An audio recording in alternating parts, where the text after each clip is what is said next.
வணக்கம். இன்றைக்கி நம்ம பார்க்க போகிற சமையல் என்னென்னு பார்த்தீங்கன்னா, ஒரு 4 வகையான குருமா ரெசிபி தான் பார்க்க போகிறோம். இது வந்து இட்லி, தோசை, சப்பாத்தி, சாதம் எல்லாத்துக்குமே பொருத்தமாக இருக்கும். டேஸ்ட்டும் அட்டகாசமாக இருக்கும். ஸோ வாங்க இந்த 4 வகையான குருமா ரெசிபியும் எப்படி செய்யலாங்கிறத பார்க்கலாம்.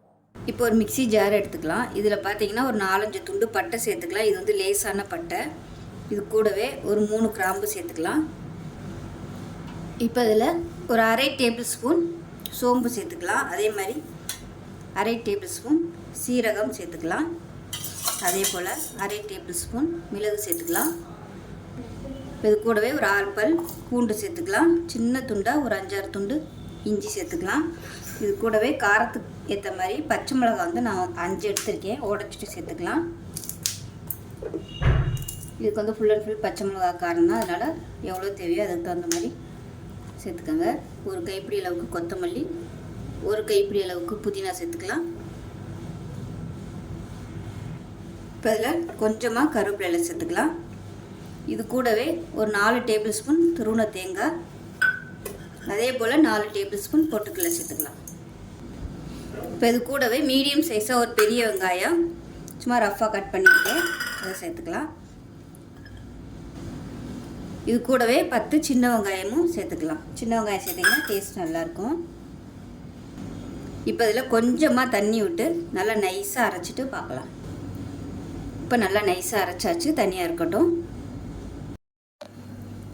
இப்போ ஒரு பேன் எடுத்துக்கலாம். இதில் வந்து தேவையான அளவுக்கு எண்ணெய் விட்டுக்கலாம்.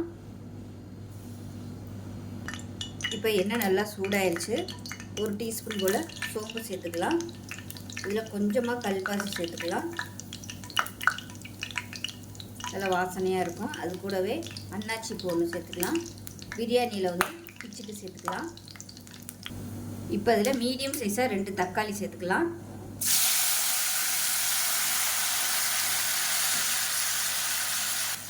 தக்காளி வதங்கிறதுக்கு மஞ்சள்தூள் சேர்த்துக்கலாம். அதே போல் கொஞ்சமாக உப்பு சேர்த்துக்கலாம்.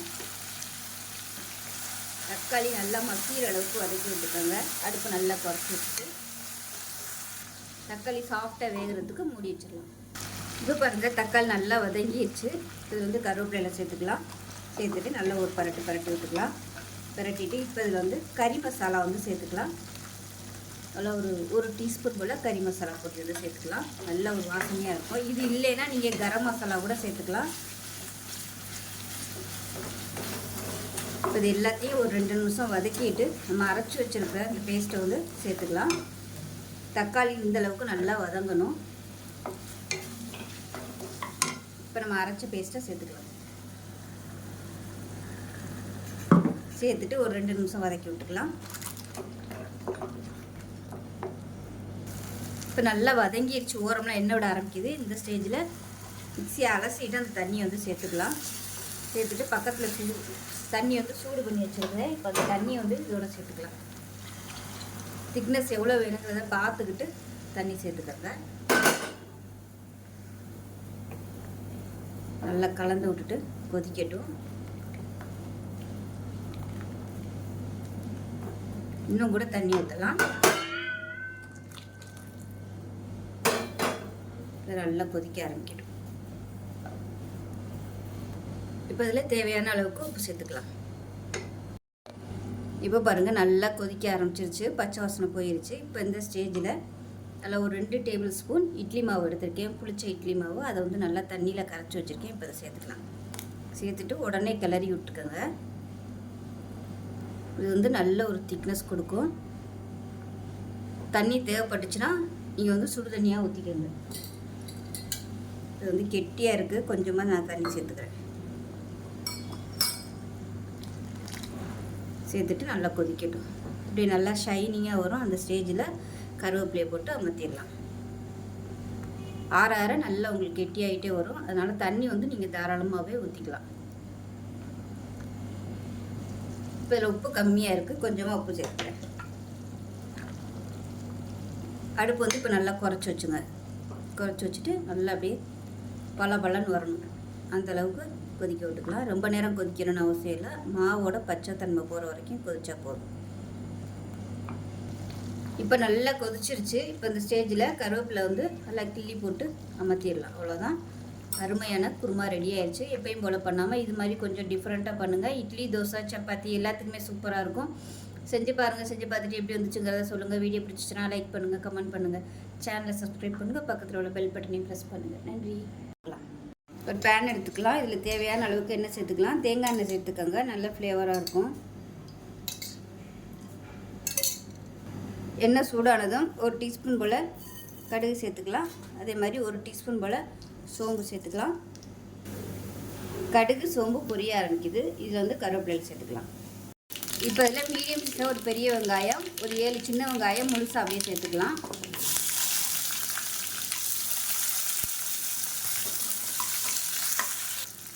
இப்போ இதில் இஞ்சி பூண்டு நச்சு வச்சுருக்கேன், அதை சேர்த்துக்கலாம்.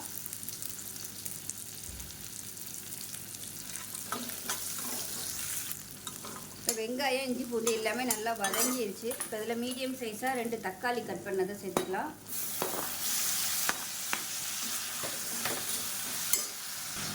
தக்காளி வதங்குறதுக்கு உப்பு சேர்த்துக்கலாம். இப்போ பாருங்கள், தக்காளி நல்லா மசிஞ்சு வந்துருச்சு. இந்த ஸ்டேஜில் குழம்புத்தூள் வந்து சேர்த்துக்கலாம். நான் வந்து ஒரு 3 டேபிள் ஸ்பூன் அளவுக்கு எடுத்துருக்கேன், அதை சேர்த்துக்கலாம். உங்களுக்கு எவ்வளோ தேவையோ அதுக்கு தகுந்த மாதிரி சேர்த்துக்கோங்க. இந்த எண்ணெயில் நல்லா வதக்கி விட்டுக்கலாம். நல்லா வதக்கியாச்சு. இப்போ இதில் பார்த்தீங்கன்னா ஒரு முருங்கைக்காய், ஒரு 3 கத்திரிக்காய், ஒரு உருளைக்கிழங்கு எடுத்துருக்கேன். உங்களுக்கு எது தேவையோ நீங்கள் அதை வந்து சேர்த்துக்கலாம்.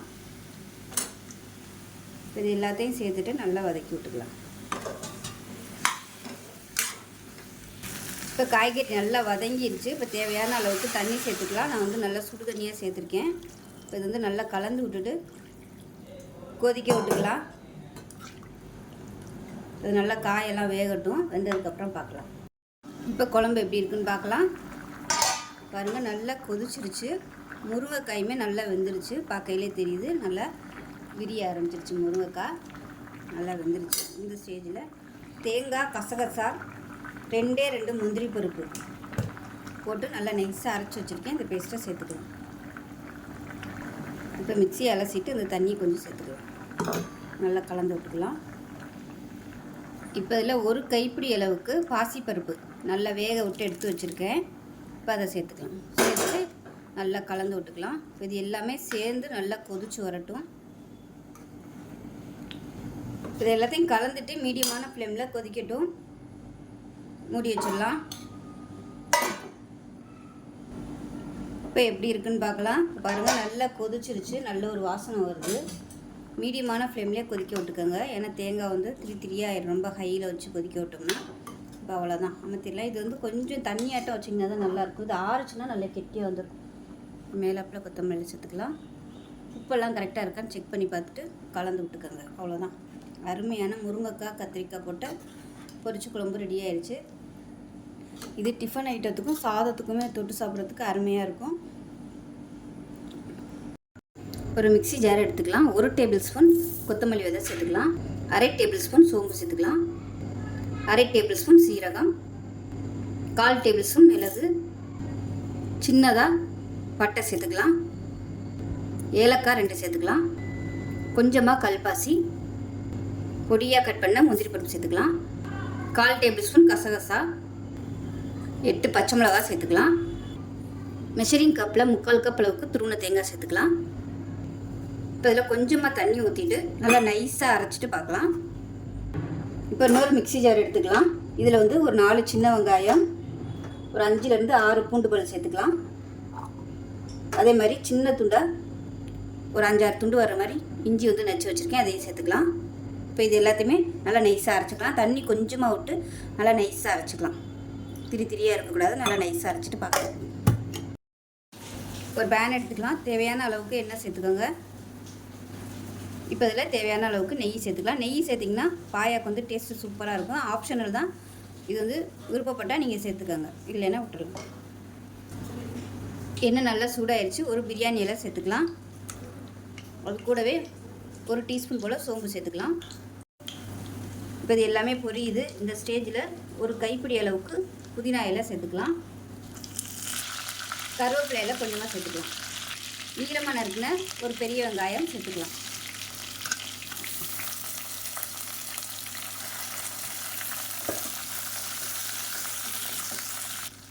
வெங்காயம் இந்த அளவுக்கு வதங்கினா போதும், ரொம்ப ப்ரௌனாக வதக்கணும்னு அவசியம் இல்லை. உங்களுக்கு பாயாவோட கலர் வந்து மாறிடும். ஸோ மீடியம் சைஸாக ஒரு தக்காளி சேர்த்துக்கலாம். தேவையான அளவுக்கு உப்பு சேர்த்துக்கலாம்.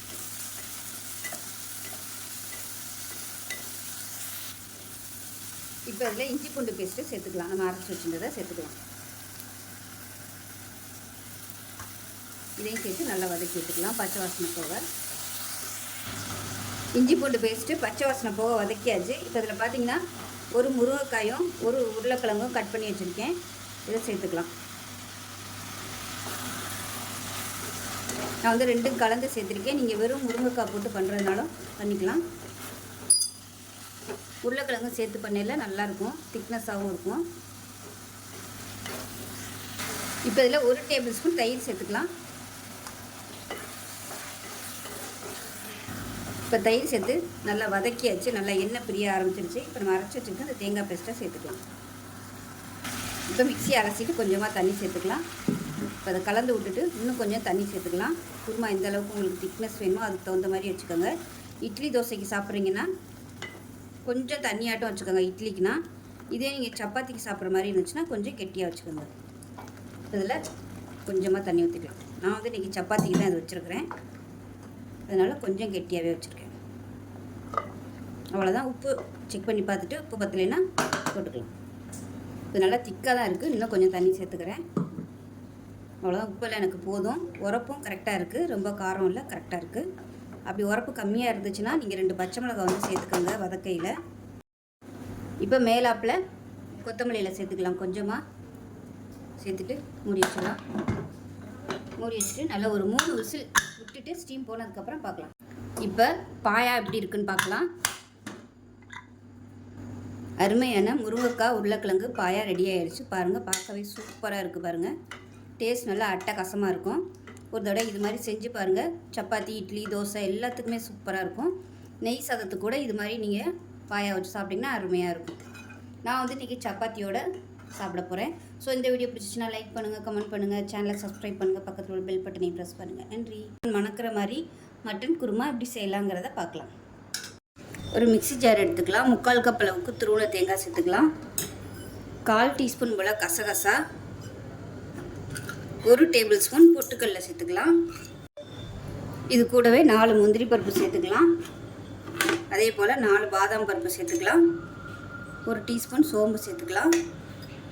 காரத்துக்கு ஏற்ற மாதிரி நான் வந்து ஒரு 8 அதாவது பச்சை மிளகாய் சேர்த்துருக்கேன், அதையும் சேர்த்துக்கலாம். இப்போ இது எல்லாத்தையுமே நல்லா நைஸாக அரைச்சிக்கலாம். கொஞ்சமாக தண்ணி விட்டு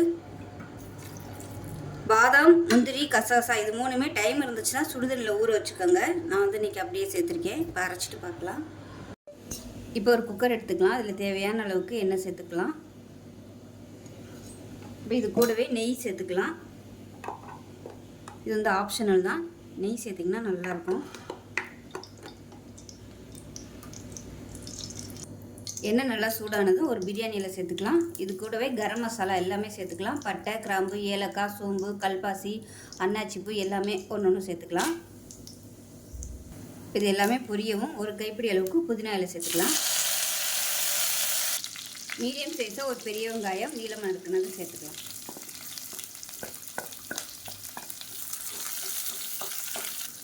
வெங்காயம் கொஞ்சம் லேசாக வதங்கினதும் மீடியம் சைஸாக ஒரு தக்காளி சேர்த்துக்கலாம். இப்போ இது கூடவே இஞ்சி பூண்டு பேஸ்ட்டு சேர்த்துக்கலாம். இது வந்து நல்லா ஒரு 2 டேபிள் ஸ்பூன் அளவுக்கு சேர்த்துக்கோங்க. இப்போ தக்காளி எல்லாம் வதங்குறதுக்கு உப்பு சேர்த்துக்கலாம். இப்போ இதில் 1 டீஸ்பூன் போல் தனியாத்தூள் சேர்த்துக்கலாம். இது வந்து நல்ல ஒரு ஃப்ளேவர் கொடுக்கும். 1 டீஸ்பூன் போல் மட்டன் மசாலா சேர்த்துக்கலாம். இதுவும் வந்து குருமாவுக்கு நல்ல ஒரு ஃப்ளேவர் கொடுக்கும், டேஸ்ட்டும் நல்லா கொடுக்கும். இப்போ இதில் நம்ம மட்டனை சேர்த்துக்கலாம். நான் வந்து ஒரு 200 கிராம் அளவுக்கு மட்டன் எடுத்திருக்கேன். மட்டனும் ஒரு மீடியம் சைஸ் ஒரு உருளைக்கிழங்கும் கட் பண்ணி வச்சுருக்கேன். இப்போ அதை சேர்த்துக்கலாம். நீங்கள் மட்டனை வந்து இன்னும் சின்ன சைஸாக கட் பண்ணி போடுறதுனாலும் போட்டுக்கலாம். நான் வந்து கொஞ்சம் இந்த சைஸுக்கு கட் பண்ணி போட்டிருக்கேன். நீங்கள் குட்டியாக கூட சேர்த்துக்கலாம். குருமா ரொம்ப பெருசாக சேர்க்கணுன்னு அவசியம் இல்லை. இது எல்லாமே இந்த எண்ணெயில் நல்லா வதக்கி விட்டுக்கலாம். இதிலே வந்து 1/4 வேக்காடு மட்டன் நல்லா வேகணும். அந்தளவுக்கு நல்லா பண்ணிக்கலாம். இப்போ இதில் 1 டேபிள் ஸ்பூன் அளவுக்கு தயிர் சேர்த்துக்கலாம். நான் எப்போவுமே குருமாவுக்கு தயிர் சேர்ப்பேன். டேஸ்ட்டு நல்லாயிருக்கும். பிடிக்கலைன்னா நீங்கள் விட்டுறலாம். இப்போ நான் ஒரு தடவை இது மாதிரி தயிர் சேர்த்து ட்ரை பண்ணி பாருங்கள், நல்லாயிருக்கும். இப்போ பாருங்கள் நல்லா வதக்கி விட்டாச்சு. இப்போ நம்ம அரைச்சி வச்சுருக்க தேங்காய் பேஸ்ட்டை சேர்த்துக்கலாம். இப்போ பாருங்கள் மட்டன் உருளைக்கிழங்கு எல்லாம் நல்லா வதக்கியாச்சு. இப்போ இதை வந்து நம்ம வேக விட்டு எடுத்துக்கலாம். இப்போ இதில் பார்த்திங்கன்னா சுடுதண்ணி சேர்த்துருக்கேன் நான்.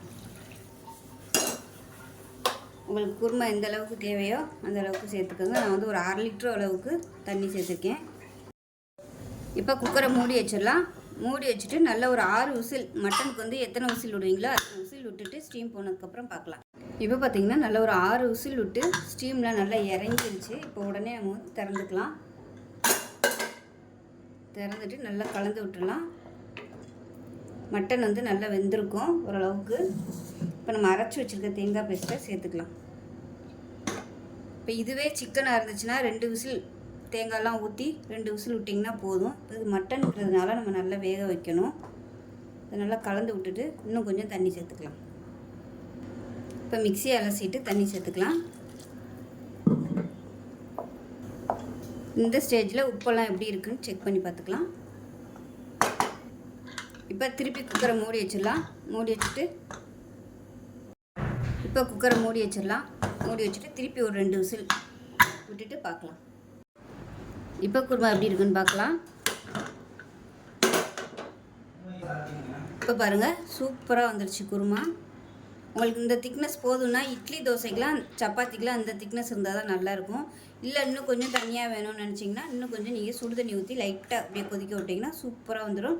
இந்த உருளைக்கிழங்கோட சேர்த்து சாப்பிடும்போது தான் நல்லாயிருக்கும். அந்த உருளைக்கிழங்குல வந்து மட்டன் ஃப்ளேவர் எல்லாமே நல்லா இறங்கியிருக்கும். அருமையான மட்டன் குருமா ரெடி ஆயிடுச்சு. இட்லி தோசை சப்பாத்திக்கெலாம் அட்டகாசமாக இருக்கும். செஞ்சு பாருங்கள். செஞ்சு பார்த்துட்டு எப்படி வந்துச்சுங்கிறத சொல்லுங்கள். வீடியோ பிடிச்சிச்சின்னா லைக் பண்ணுங்கள், கமெண்ட் பண்ணுங்கள், சேனலை சப்ஸ்கிரைப் பண்ணுங்கள், பக்கத்தில் உள்ள பெல் பட்டனையும் ப்ரெஸ் பண்ணுங்கள். நன்றி.